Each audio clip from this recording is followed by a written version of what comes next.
Assalamualaikum warahmatullahi wabarakatuh. Perkenalkan, nama saya Fakta Imanuddin dari kelas Teknik Industri 2B. Di video kali ini saya akan menjelaskan tentang UAS Kimia Industri, soal UAS Kimia Industri. Untuk soal yang pertama, apa yang dimaksud dengan COD dan BOD? Berilah contoh kasusnya. Yang pertama, COD adalah Chemical Oxygen Demand, yaitu jumlah oksigen yang dibutuhkan untuk mengoksidasi zat-zat organik yang ada dalam air secara kimiawi. Untuk yang kedua, BOD atau Biological Oxygen Demand, yaitu jumlah oksigen yang diperlukan oleh proses mikroorganisme aerob untuk mengoksidasi zat-zat organik yang ada dalam air. Untuk contoh kasusnya, yaitu pencemaran Sungai Kali Asin di Semarang. Sungai ini banyak dialiri oleh limbah domestik maupun limbah pabrik, menyebabkan penurunan kualitas air sungai yang ditandai peningkatan konsentrasi COD dan BOD. Dari hasil perhitungan beban pencemaran ditinjau dari variabel BOD dan COD secara berurutan, didapatkan hasil rata-rata 952,54 kg per hari dan 3.425,86 kg per hari. Jadi tingkatan pencemarannya masih tergolong ringan.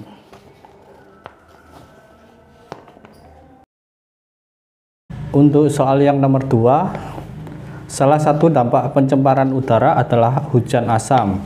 Senyawa apa yang menyebabkan hujan asam? Jelaskan mekanisme terjadinya hujan asam.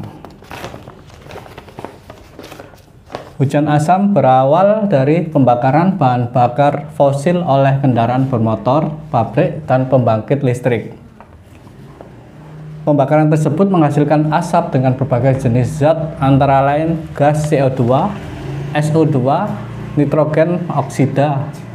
Ketiga gas itu naik ke atmosfer dan bereaksi dengan oksigen, lalu bereaksi dengan partikel air di udara. Gas SO2 mengikat oksigen berubah menjadi SO3, kemudian bereaksi dengan air terbentuk air hujan yang berupa asam sulfat atau H2SO4. Gas nitrogen oksida bereaksi mengikat oksigen berubah menjadi NO2, kemudian bereaksi dengan air terbentuknya air hujan berupa asam nitrat atau HNO3 dan asam nitrit HNO2. Lalu turun ke permukaan dalam bentuk air hujan yang memiliki sifat asam.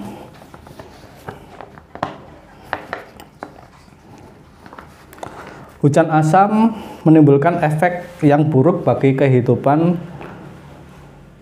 semua makhluk di bumi ini. Untuk soal yang nomor 3, jelaskan parameter kimia apa saja yang dapat digunakan untuk mengukur kualitas limbah cair dan carilah nilai ambang batas dari masing-masing parameter tersebut menurut peraturan daerah atau standar nasional. Untuk yang nomor 3, kita menggunakan parameter BOD.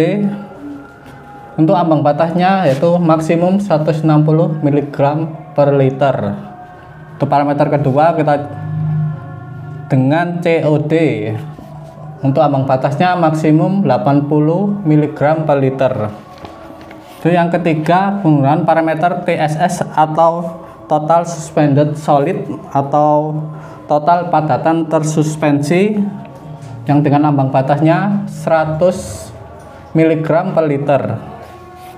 Untuk parameter minyak dan lemak, ambang batasnya 5 mg per liter, amoniak 2 mg per liter, dan untuk pH yaitu 6 sampai 9. Untuk soal yang nomor 4, jelaskan tahap-tahap pengolahan limbah cair hingga limbah tersebut dapat dilepas di lingkungan.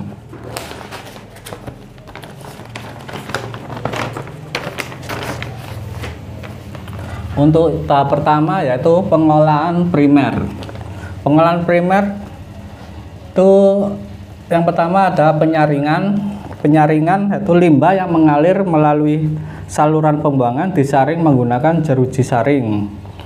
Itu yang kedua, yaitu pengolahan awal atau pre-treatment. Limbah yang disaring kemudian disalurkan ke suatu tangki yang berfungsi untuk memisahkan pasir dan partikel padat yang berukuran relatif besar. Untuk yang ketiga, yaitu pengapungan. Metode ini efektif digunakan untuk menyingkirkan polutan berupa minyak dan lemak. Kemudian dilakukan dengan pengolahan sekunder. Proses pengolahan secara biologis yaitu dengan melibatkan mikroorganisme yang dapat mengurai atau mendegradasi bahan organik. Mikroorganisme yang digunakan adalah bakteri aerob. Di dalam pengolahan sekunder menggunakan metode trickling filter, yaitu bakteri aerob digunakan untuk mendegradasikan bahan organik yang melekat dan tumbuh pada suatu lapisan media kasar, biasanya berupa batu atau plastik. Yang kedua menggunakan metode activated sludge, yaitu limbah cair disalurkan ke sebuah tangki dan di dalamnya limbah dicampur dengan lumpur yang kaya akan bakteri aerob. Yang ketiga menggunakan metode treatment pond atau lagoon, yaitu limbah cair ditempatkan dalam kolam-kolam terbuka. Algae yang tumbuh di permukaan kolam akan berfotosintesis menghasilkan oksigen. Oksigen digunakan oleh bakteri aerob untuk proses penguraian bahan organik dalam limbah. Kemudian lanjut ke pengolahan tersier. Pengolahan tersier bersifat khusus. Pengolahan ini disesuaikan dengan kandungan zat yang tersisa di dalam limbah cair. Umumnya zat yang tidak dapat dihilangkan sepenuhnya melalui proses pengolahan primer dan sekunder, yaitu zat anorganik terlarut seperti nitrit, fosfat, dan garam-garaman. Kemudian lanjut ke desinfeksi. Proses ini bertujuan untuk membunuh atau mengurangi mikroorganisme patogen yang ada di dalam limbah cair. Mekanisme dapat secara kimia, yaitu dengan menambah klorin, terus disinar dengan ultraviolet dan ozon. Biasanya proses ini dilakukan setelah pengolahan limbah selesai dan siap dibuang di lingkungan. Untuk hasil dari pengolahan primer yaitu pengolahan lumpur. Endapan lumpur hasil pengolahan limbah biasanya akan diolah dengan cara diurai secara aerob, kemudian disalurkan ke beberapa alternatif, yaitu dibuang di laut atau ke lahan pembuangan, dijadikan pupuk kompos atau dibakar. Demikian pembahasan soal UAS kimia industri. Mohon maaf bila ada salah kata. Wassalamualaikum warahmatullahi wabarakatuh.